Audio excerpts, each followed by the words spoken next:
Hi everyone, it's Elaine Hamilton from the Reiki Center.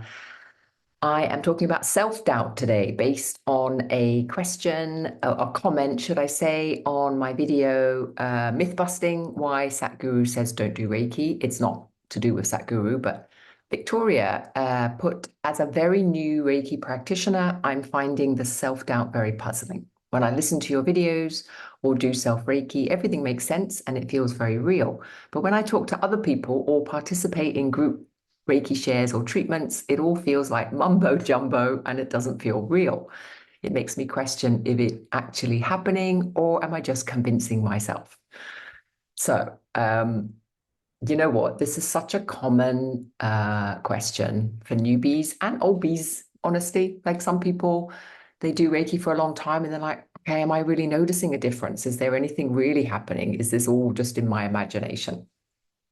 And I think there is a real place for self-doubt, like not self-doubt per se, but that questioning mind, because I think all too frequently in this industry, in the spiritual industry, we blindly follow people. And it's not only in this industry, right? It's like, yeah, the whole world, we're just blindly, and at the moment, when you look at the world, there's a lot of blindly following leaders going on without any kind of self-reflection or intelligence, I might say, just blindly because someone tells you to do something, then you do it, right? If someone believes in something, so you believe it. So I think that there is a distinction between self-reflection and self-doubt, right? So that's the distinction to hold in mind when you are following your Reiki journey or any spiritual journey or anything in life that you're just doing. I think this idea of self-awareness, of challenging your routines, challenging your practices, challenging the way that you do things, uh, is a really good and important part of building your self-awareness. And when we look specifically at Reiki, the ideal is that you build your own proof. So that's why in Reiki 1, I really encourage people to find out for themselves. And that's why often I'll say before a meditation, a Reiki healing, just check in with your body. Like, how is it feeling on a scale of 1 to 10? How would you rate it in terms of calm and ease and groundedness? You know, that feeling that you're in your body, you're inhabiting your life. And then at the end of a Reiki treatment, give yourself a score again, like how much more integrated and aligned do you feel at the end of your Reiki treatment? And what you'll start to notice is obviously a change in the direction of your scale. So oftentimes, if you go to bed and you're doing your Reiki practice, you might just lie there before you put your hands on yourself and ask yourself, okay, how am I feeling right now on a scale of 1 to 10? And it's up to you what the scale is. 1 to 10 in calmness, 1 to 10 in peace, 1 to 10 in mind chatter, like whatever it is that you feel is your priority and what you're trying to gain from a Reiki practice, then put that scale in place and ask yourself at the beginning of your practice, what's my number on 1 to 10? So maybe when you're going to bed, you've had a very rough day. It might be as high as a 6 or a 7 or an 8. And then at the end of your Reiki practice, now obviously that's not going to work if you're only doing 5 minutes, but let's say you have a good practice of say half an hour, 40 minutes, an hour. And then at the end of that, just a little check-in with the body. Okay, has my scale gone down? Has my rating gone down? Am I feeling more peace? Am I feeling more calm? Am I feeling more integrated? And that essentially is the proof that you're starting to build for yourself. Now, you might then go, oh, but of course, if I was doing half an hour of meditation or half an hour of yoga or half an hour of whatever, I would be feeling calmer as well. And that is true. So I'm not saying that Reiki is the only way that you can achieve a more aligned and balanced, integrated feeling of your person, right? I'm not saying that at all. However, I am saying that when you're lying in bed again, it's before and after. If you're lying in bed and you're not doing a regular Reiki practice, the chances of your scale going down so significantly is a lot less. Now, the advantage of doing Reiki versus meditation or yoga is that it doesn't really require any effort on your part apart from putting your hands on your body. That's it. So you can be lying in bed and you can be playing some nice music, or you can just be with your own thoughts or whatever, and you can just be mindful. So you don't have to get up and get out your mat and do the asanas and all that kind of stuff. You're just lying in bed, and then it puts you into this very soothing, relaxed state. And then the question is, well, why is that happening just because I'm putting my hands on my body and breathing and being mindful? Because if I'm not putting my hands on my body and I'm not Reikiing myself, do I get the same effect? So this is about you experimenting for yourself. So self-doubt is self, that you are doubting yourself. So go and get the evidence, right? Go and find out for yourself. Go and figure out for yourself what is actually happening here. And you can do it with really cute experiments as well, right? So you can buy so many things you can do. You can buy a bunch of flowers. You can separate those flowers, put them in 2 vases, and then Reiki the water of one vase and leave the other one as a control. And just see, right? Because flowers aren't sitting there with self-doubt. And they're not sitting there going, "Ooh, is this placebo? Is this imagination?" They're either going to be better preserved or not. Simple. You can do the same with an apple or an orange or a piece of fruit or a, like, I don't know, piece of vegetable, like whatever you want, something that decays quite significantly. So you chop it in half and then you put it in 2 Tupperwares and you Reiki one and you don't Reiki the other. And I'll put a link into the apple experiment that I get the kids to do. So there's a lot of things that you can do for yourself. The other thing, and I was just chatting with one of my students about this just yesterday, actually, when you have injuries for first aid and you have friends or family that have injured themselves, that's a point of experiment because Reiki accelerates healing. So Reiki will make a distinctive difference, right? A significant difference to your healing. So if you burn yourself, if you cut yourself, if you bruise yourself, and you apply Reiki, then you will notice a significant difference than if you hadn't applied Reiki, right? And so you know your own body, you know how it heals, and other people know their bodies as well. So if somebody else around you has injured themselves and you apply Reiki, and the secret here is first aid, right? So you go quickly. If you give it a couple of days and the healing process is already doing its merry thing, applying Reiki after 2 days of twisting your ankle isn't going to make much difference. But applying Reiki at point of twisting your ankle is going to make a huge difference. So these are the things that you experiment with to find out for yourself, right? Now, if you're doing your Reiki practice, and like the questioner was saying, you know, when I'm listening to you, it makes sense. When I'm doing it for myself, it makes sense. I've got that. And when I go out into the world, and then it sounds like mumbo jumbo, it probably is. So also bear in mind that modalities like Reiki have a lot of mumbo jumbo mixed in with it. Okay, so again, that ability to reflect and to take what is true for you and to leave the rest of it, all that mumbo jumbo, just leave the rest of it behind. Like that's just people's creative juices. And people like to create elaborate stories around what's going on, right? I mean, just look at religion. Religion is full of elaborate stories about what's going on. Now, I'm not diminishing or dismissing any religion, but I'm just saying it's elaborate stories, right? We don't, if you're 100% honest with yourself, we don't know what's going on, and we never will, right? And when we die, we're not going to come back and tell everybody what's going on. So just factually, we don't really understand the mechanics of our awareness, of our consciousness, of how this whole, like, we have no idea about quantum physics. Like, we can't comprehend how this world exists. That's a fact. That's science. So to create all this elaborate storytelling and then say it's real, that's you deluding yourself. Fine. You know, if you're going to, as Byron Katie says, if you're going to tell a story, make it a good one. If it's something that helps you and helps you navigate and helps you feel secure and safe and like there is a tomorrow, then have at it. That's fine. But don't mix that up with the reality of what Reiki is. So universal life force is simply the flowing of the evolutionary force through you, right? It's devoid of time. It's got like time is a story. So it's devoid of time. It's devoid of space. It's devoid of geography. It's devoid of all of this stuff.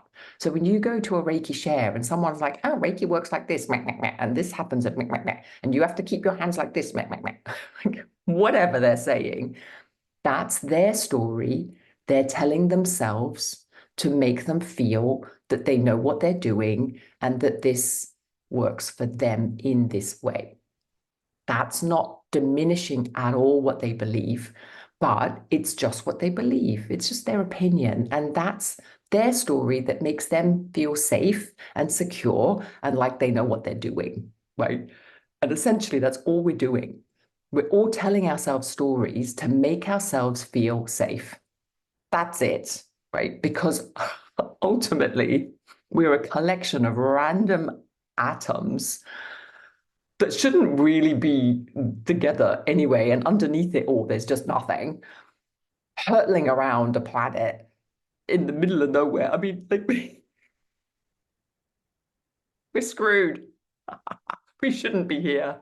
Honestly, we shouldn't. So putting the Reiki chit chat in context, in the bigger context of the fact that nobody knows what's going on, helps you to feel that you have equal rights to make up your own story, right? Like, honestly, you do. Like, Reiki is simply universal life force. Who knows where it comes from? It is totally mysterious. And so that gives you the sacred permission to bring your own Reiki into your own heart and you just make up your own stories. Like, what is Reiki doing for you? That you can experiment and factually lay out, right? You can Reiki yourself and you can give yourself a score. You can Reiki yourself and you can decide for yourself what are the benefits to you. And frankly, if you don't notice any benefits, then go find another modality because this isn't for you, right? If you're faithfully doing 30 minutes to an hour of Reiki, and you can honestly say at the end, you feel no different. You don't feel calmer. You don't feel more aligned. You don't feel more balanced. Stop wasting your time. Go do something else, seriously. But if you are doing all that and you are convinced in yourself that this practice has something for you, and then it's only when you go out in the world and you start mingling with other Reiki people who are like kooky, then just stop mixing with them. Just go find another group. Go do book club or something, or art, or you know what I mean? Because the spiritual world is full of crazy groups that meet together and feed their own belief systems. And that's great if you happen to believe in the same belief systems that they believe in, because it gives you a sense of community, gives you a sense of belonging. You know, it's like even the video that this comment was on, the Satguru one, it's like if you believe in everything Satguru says and it gives you a feeling of community and whatever, then great, because there's nothing wrong with that kind of community, only if it means that you have to leave all of your own logic and all of your own inner authenticity at the door. So if you're going into a Reiki group and they're basically trying to tell you that this is the right way, even if you don't feel in your heart that that is the right way, and there's no room in that group for you to disagree or to do it your own way or to feel empowered to go and discover Reiki for yourself, that's not the right group for you, right? So just leave, don't get involved in stuff like that, because all that's doing is perpetuating a very narrow-minded viewpoint, right? So it's a gathering of people who believe in that same viewpoint. Now, If you don't believe in that, or if you want to have more self-expression, or you have a different intuitive sense of what Reiki is, then you just stick with that. Like, you don't need to go to a Reiki group if it's not resonating with you. You know, like Reiki is a very personal journey. It's life force flowing through you. It's a unique expression trying to bring you into alignment with yourself, right? That's it. So you don't need a group of people for that. Like, you can't have a group of people for that. So the group of people is there simply for community, for fun, for sharing, lightness. If it's not light, don't be there, right? If it makes you feel like a bit weird, don't be there. Make your decisions very carefully about the kind of people you're hanging out with. The kind of people you're hanging out with, you're better off not hanging out with anybody if they don't make you feel empowered, right? There's no point. Like, why put yourself in that situation? So grow your own inner truth and grow your own inner confidence. And that confidence builds as you experiment and question yourself. So challenge yourself. It's like, when I'm doing my Reiki, how does it actually feel for me? Am I feeling sensations? Am I feeling different? Am I feeling shifts? Am I feeling calm? Am I feeling peace? Am I feeling connected? And one of the things that a lot of people say to me is, I feel like I'm coming home. I feel it's a homecoming. Does your Reiki feel like that for you? And if it does, what the hell is the self-doubt? Like, why? And so giving yourself a firm talking to, because that self-doubt will be based on what you think other people might be thinking or saying or whatever. That's not really self-doubt, that's other people's doubt, right? So if Reiki is working for you, then that's the full stop. Reiki is working for you, full stop, right? And be okay with not knowing how or why or all those other things, because that's just the mind. The mind cannot fathom universal life force. It's not possible for the mind to do that, because the mind is actually manifested, evolved from the universal life force. Right? So it's a little bit like us trying to comprehend or see our eyeballs. Like, except for looking in a mirror, we cannot see our eyeballs because we're looking out from them. So we are looking out from the perspective of the assimilation of all of that evolutionary force that has created our thinking and our brain and all that kind of stuff. We cannot fathom what we've come from. It's just not possible. So don't even try. I mean, it's a complete waste of time and energy to do that. The better thing is to develop the trust. So the opposite of self-doubt is full self-trust. So trust that whatever information and feeling you're getting around Reiki, it's the truth. That's the truth, because you're feeling it, right? You finish your Reiki treatment and you're like, I feel better. This is good for me, right? And there's a deep inner truth to that, and nobody can take that away from you. And if people ask you to explain yourself, just say no. You don't have to explain yourself. Just carry on. You know, just, what do they call it? Like, rock on. It's not, is it ride on? What is it? I don't know, whatever. So hopefully that helps. And essentially the Reiki journey, it's like any spiritual journey. It's a soul thing, right? A soul thing as in only just one you, but also a soul thing, as in your soul and your journey and your unique expression of the universal life force through this one organism. And that is a specific and unique vibration of energy that nobody else can copy and nobody else can understand and nobody else can be actually in your shoes, right? It's not possible. So therefore, it's up to you. It's just you. And there's no point looking outwards for external validation. And if you happen to find a group that allows that, allows your unique expression, their unique, like the whole group is humming and celebrating everybody's unique expression and supporting the group in developing their own unique expression. So many different expressions are celebrated. That group will never really give you self-doubt, okay? But if you are in a group that is quite rigid and quite buying into a specific thing, and you've got people in the group going, you know, I'm superior, I know more, that's like, just seriously back away from that kind of group, because that's not going to help you. It's not going to help you. And we're way past that. Like, that is just so 2000s. That's so 1900s. Like, it's just, we're not in that sphere of energy anymore, right? We're really coming into our own self-empowered self, where we are able to think for ourselves. We're allowed to think for ourselves. No one's getting burnt at the stake anymore.